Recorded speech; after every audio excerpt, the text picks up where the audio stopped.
It's your girl, the Celeb. I'm sitting at BAM Cafe with Maiysha. How are you? I'm good. How are you? I'm good. First, let's talk about how you broke into the industry, because the industry is so... Have I broken? I don't know that I've broken. I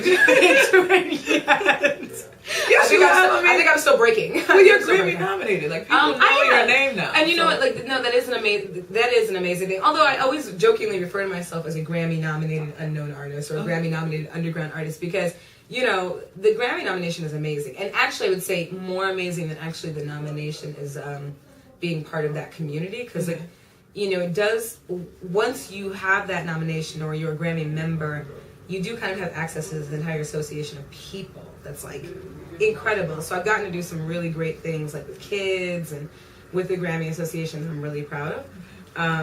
But in terms of like, you know, like I was nominated in the category, for instance, it doesn't make it to the actual telecast. Mm-hmm. Things like that. Like, people don't know who you are. You don't make it to the telecast. You know, they're like, oh, that sounds really nice, but you might as well, you know, it doesn't matter whether you're playing like, you know, pop music or polka if you don't make it to the telecast. So, no, I mean, it's cool. I mean, I still consider myself very much an indie artist, an underground artist, and don't have any shame about it, because I think, you know, it is kind of like there's a cool underdog thing about that.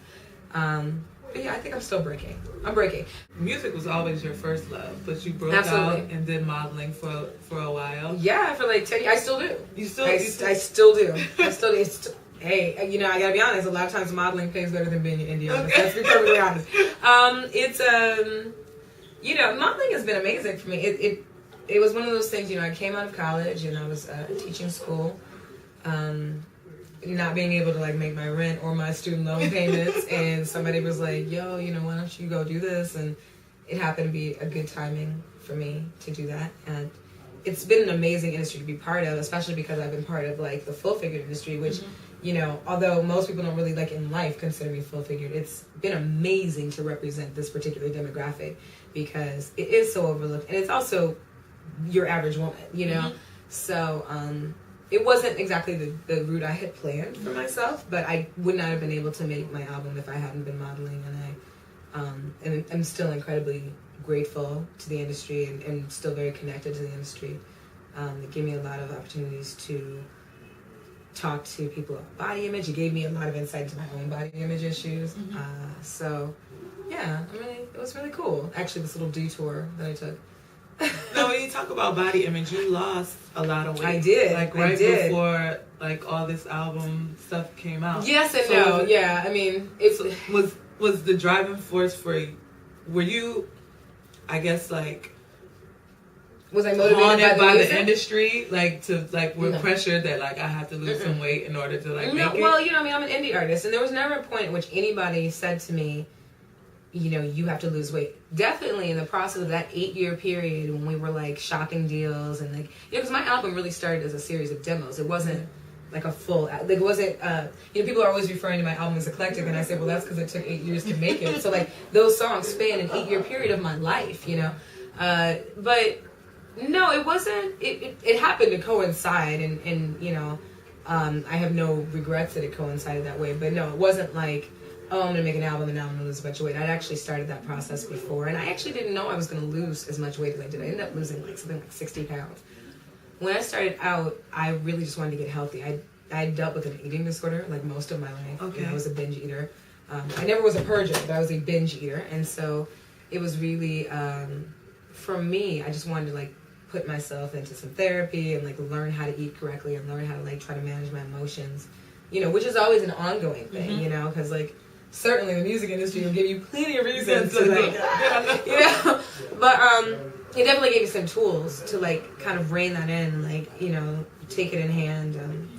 But when I started out, I thought I'd lose maybe like 20, 30 pounds at most. And then I looked up and I was like 5 sizes smaller, and I didn't even know what to do with me for a while. I remember at one point my nutritionist said, you know, he's like, look, you know, you have to stop. And I was like, stop? Well, I don't even know what I'm doing. He's like, your head has to catch up with your body. Like, you know, your body's, you know, it was as if once I opened that door, my body was like, oh, thank God. You know, you know. But that you know, that said, like, I wasn't setting out to be skinny. I'm not built to be a skinny person. I'm 5'10", and I'm like built, like I'm stacked. You know, like even at, you know, I was saying to somebody earlier today, I was like, yo, you know, whether I'm a size 6 or a size 16, and I've been both, I am the exact same shape. Because, like, you know, I'm like a Coke bottle, you know? So, and I love that. Like, that's, you know, it's not a, like, you know, I'm never going to be, you know, one of these girls in Vogue. And I never wanted to be, you know, like, even being a model was a fluke for me. So, no, it was just a matter of timing, like a bunch of factors coming together at the same time. Okay. Now, how would you describe your music? Because it's not like R&B. It's not like like. So what? How do you describe your sound? Well, you know, we the Grammy was like for urban alternative, which I thought was kind of a cool category to be part of, especially because I was really flattered. Like the other people who were nominated in that category, like, you know, Janelle Monáe, Kenna, like there were some really cool people who I listened to and I really admire. So that was exciting for me. We kind of like coined the term years ago, progressive soul, like when we would try to shop it to labels, and it kind of stuck, and now other people use it, and it's like, oh, okay. It is at its heart, I think, soul music, and I say that just as a Black woman. I think, like, you know, if it's coming out of me, it's got a soul to it. Now, your album touches on so much that is so relatable. Yes. And it's like, and I love hearing that. I wanted to ask you, like, is that stuff personal? Like, were those personal experiences? Absolutely. Let's say, so what track on the album is like the most personal, or the most, like, where you were really going through something or just had to get it out? Like, which song stands out? All of them are. I mean, you know, it's like some of them are obviously more overtly personal. I'm obviously speaking in first person. I'm obviously speaking about me. I mean, you know, like I said, we're talking about like an 8-year period of my life.